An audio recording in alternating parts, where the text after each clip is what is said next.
A reading from Ecclesiastes chapter 3, verses 12 through 15. I know that there is nothing better for them than to be happy and enjoy themselves as long as they live.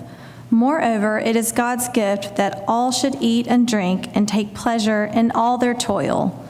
I know that whatever God does endures forever. Nothing can be added to it, nor taken away from it. God has done this so that all should stand in awe before him. That which is already has been, that which is to be already is, and God seeks out what has gone by. The word of God for the people of God.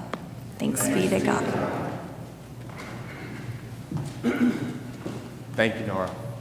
Thank you, Virginia. All right, we are in our third and final week of this a bit unusual sermon series. We're looking at the scriptures from the wisdom tradition. And for those of you who are joining us for the first time, I know that we have a number of visitors here for Father's Day, but we've been looking at these three books of the Bible that comprise what scholars traditionally have associated with being part of the wisdom section of the Old Testament. Those books we started with 2 weeks ago. We started with the book of Proverbs.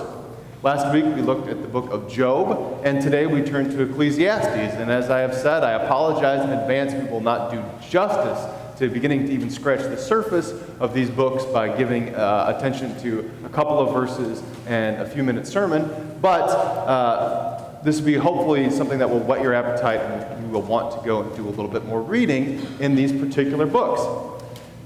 So the wisdom tradition is different, because, and it is set apart from the other books in the Bible because it doesn't necessarily tell a story like so much of the Old Testament. It doesn't necessarily provide some sort of a chronology. In fact, it's hard to find exact ways to date these particular books, although we have some idea. But the idea behind them is that they are a collection of wisdom that is meant to be passed on from people from generation to generation. And in fact, early on, at the time that these books would have come into existence, there would have been a tradition of older men who were seen as the wise old men, the sages of their time, who would impart this wisdom upon the younger generations. And so if you were a young boy in the Jewish tradition, you would probably be mentored by one of these older men who would teach you some of these things as part of the wisdom tradition. Specifically, you would be taught to memorize the Proverbs. So the Proverbs that we looked at a couple of weeks ago were this collection of these pithy sayings, which were meant to be committed to memory so that when you encountered a certain situation in life, there might be a proverb that would speak to that situation. And they were very much kind of a cause and effect or a formulaic kind of way of understanding the world around you. So again, and I know this is review for those of you who have been here, but the Proverbs would say, if such and such, then this will happen. If you make this choice, then this is likely the outcome.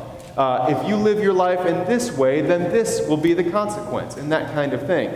And a good chunk of the book, nearly half of it, is written about how to choose a spouse.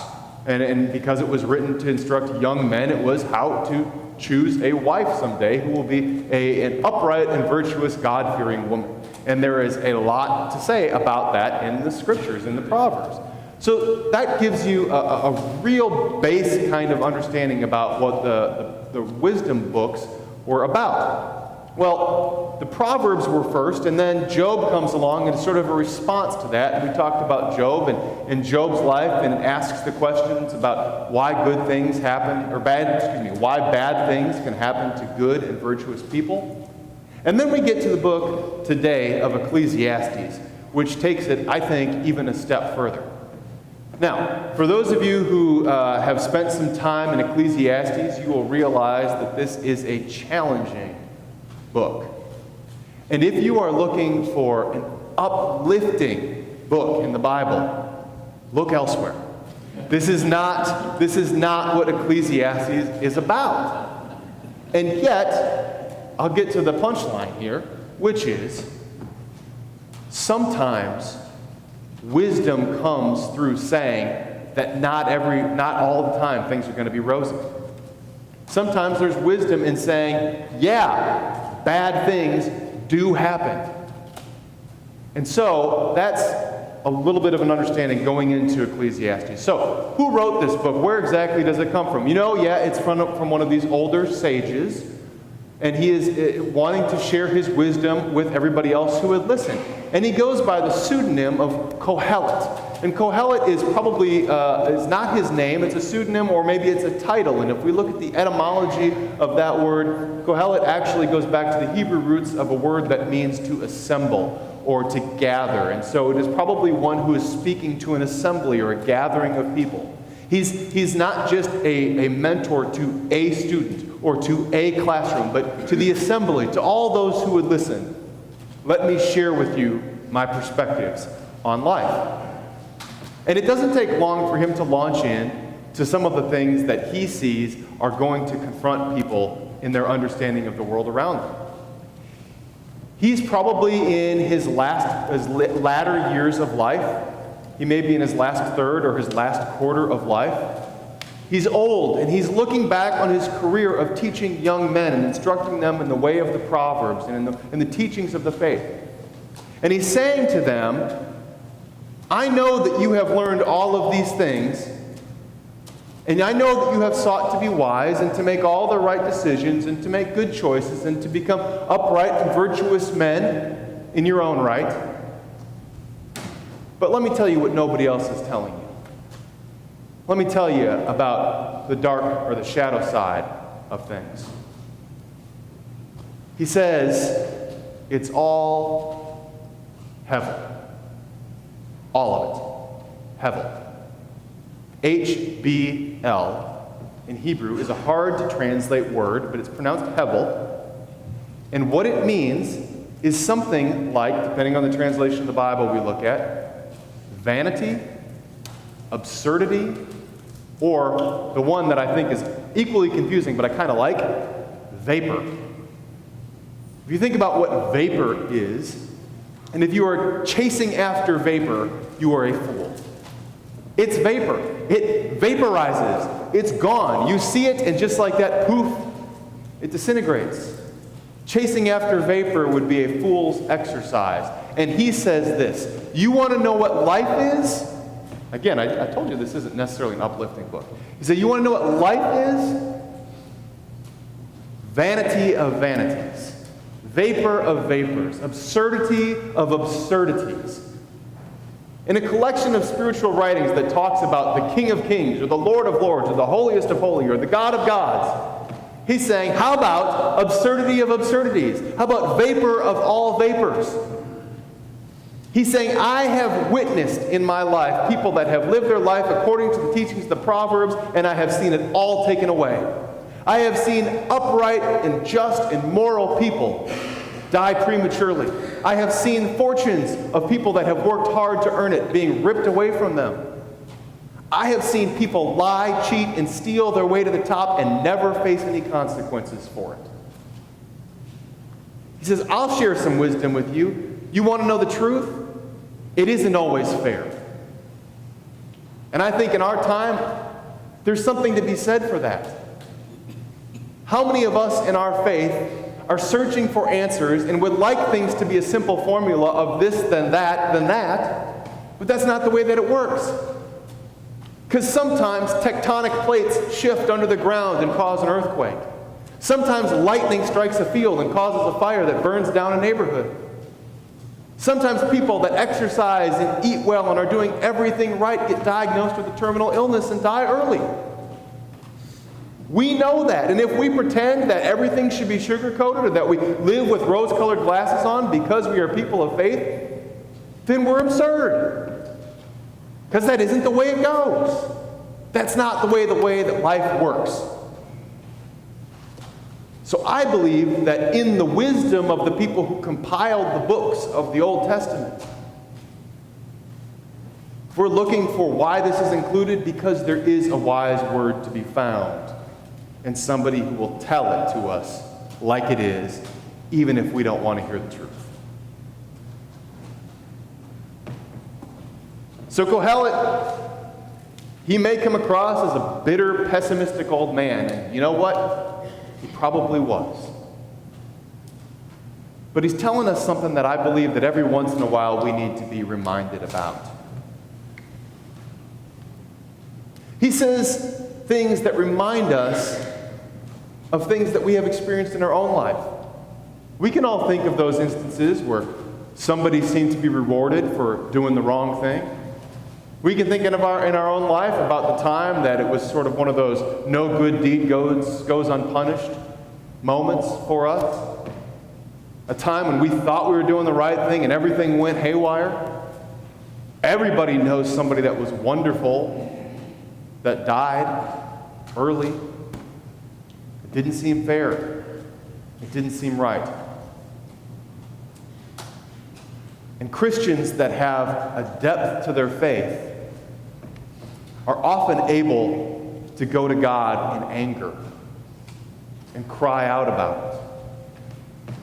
We look at the words of Kohelet in Ecclesiastes, or we look at some of the Psalms of lament, or we hear instances of people saying, I don't understand this. Why did this have to be that way? And Job spends so much of the dialogue in that book having that conversation back and forth with God. And yet some of us are so afraid to do that. We tiptoe around God and we think that reverence means never questioning or never asking difficult things or never being challenged in our faith or never even having doubt at some points. But it's sometimes getting through those moments that actually makes our faith much stronger. We know that to get stronger physically, our muscles need to tear a little bit to be able to expand. And when they heal, we're made stronger. I contend that our faith works in a similar way. Those who have never been challenged in their faith have a pretty shallow faith, typically. Sometimes it's asking the hard questions, and it's always a matter of having those difficult experiences that helps our roots in our faith go deeper, not cut off. So yes, Kohelet's a bitter old man. But maybe he has something to teach us. I think it's something perhaps even liberating to say, it's okay to get angry sometimes in our faith. It's okay to ask God the hard questions. It's okay to resent things, because that's a part of the human experience, and that's what we were created to be and do. So the wise old sage, bitter as he may be, says, so here's what I found. I found that people that chase after wealth are just chasing after vanity or absurdity or vapor. I found that people that try to get the most toys ultimately realize that they have nothing to show for it, nothing meaningful. He says even the pursuit of wisdom itself is vapor. Guess what? You're going to die. There'll be another generation after you. And another one after that, and another one after that, and soon you will be forgotten. It's unpleasant, but it's true. So he's telling it like it is, and at the same time then he says, so here's what I recommend. Enjoy eating. Enjoy drinking. Find enjoyment in your toil. This is where happiness is actually found. Can you buy into it? Maybe a little, right? The older I get, the more I appreciate a good meal. When I break bread and sit down, have something to drink and eat, be with family, those are the best moments. Finding enjoyment in my toil? What is it that fills your day-to-day existence? Do you find it enjoyable? Most of us who are able to do something that we love as part of our daily rhythm, that brings enjoyment and pleasure in life. And those who don't find that usually keep searching for that. So I think he's right. I'll give it to him. But there's a few others that I'd like to add to the list. Time with people I love. Enjoying the beauty of nature. Traveling. Really good book. A fantastic conversation. A song that transports me to somewhere else. A smell that brings back a memory. I think my list might be a little longer than Kohelet's, but I think the point is still the same. It's never been what kind of car I drive. It's never been if my house is more square footage. All those things that sometimes we make as our artificial goals, and society around us sort of pushes these as the indicators of our happiness. And it doesn't take very long to realize that that's not where it's at. We keep falling back into that trap, of course, but in our heart of hearts, I think we know that that's not where it's at. So maybe there's wisdom in Kohelet calling us back to that baseline kind of understanding of things. Where is there happiness in our life? I got to think that food, drink, and finding enjoyment in our toil have got to make the list for most of us. So where do we go from here? What's next? Well, Kohelet's kind of disgusted with everything. He says the sun sets, rises again. Sun sets, rises again. Sunset, rises again. Guess what? We go through our same motions. Eat, drink, work, blah, blah, blah, blah, blah. Vanity of vanities.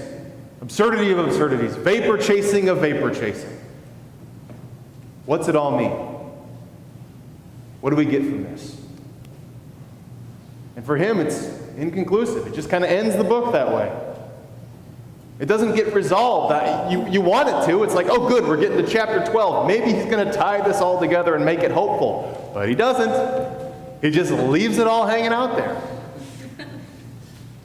But then somebody else comes along and does it. So at the end of Ecclesiastes, you actually get an add-on that was put in later by somebody else. And part of that helps us understand the framework and the frame of mind for Kohelet. See, he's speaking, and he is probably writing this, scholars think, that this happened during the time or right after the time of one of the periods of exile. Maybe it was during the Babylonian exile. And you remember, exile is not just like you are being taken out of the place where you have lived and grown up and moved somewhere else. No. Remember, we're talking about ancient practices of brutality. So what happens during the exile is the conquering army, like the Babylonians, would come into a place like Jerusalem, for instance, and they would sack the city. They would level it, burn it to the ground. They would kill anybody that they wanted to, and then they tried to take the people that they thought would benefit their culture. So they would take the most talented people and the strongest people and the most attractive people, and they'd take them and they'd move them to where they were living. And then they forced them to assimilate into their culture. And in doing so, the hope was that they would take all of their cultural and ethnic identity and religious practices, and after a generation or two, they wouldn't exist anymore and it would be forgotten, wiped off the face of the earth. So it wasn't just like, we want your land. This is a sinister practice of genocide and trying to erase any semblance of your culture off the map. So Kohelet, living in a time like this, says, yeah, I don't know that I have a lot of use for the Proverbs right now. I'm not so sure that that's my focus when this is what's happening in the world around me. And for those of you who have been walking through hell at times in your life, you understand what that's like. I don't necessarily need an A plus B equals C kind of formula from the scriptures. But what I do need is a God who understands the messiness of life and that sometimes terrible things happen. So at the very end of the book of Ecclesiastes, we have this tacked on statement. But it doesn't seek to make everything nice and tidy again.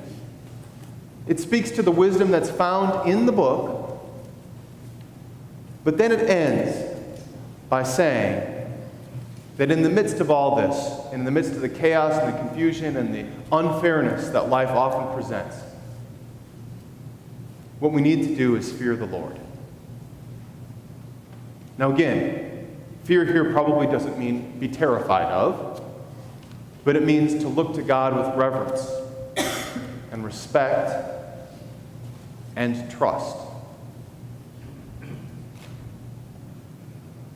I think when we fast forward into Christianity, we see what happens when God says, not only should you trust in me, but I'm going to send my Son who is going to understand the complexities, the messiness, the imperfections, and sometimes the ugliness of life.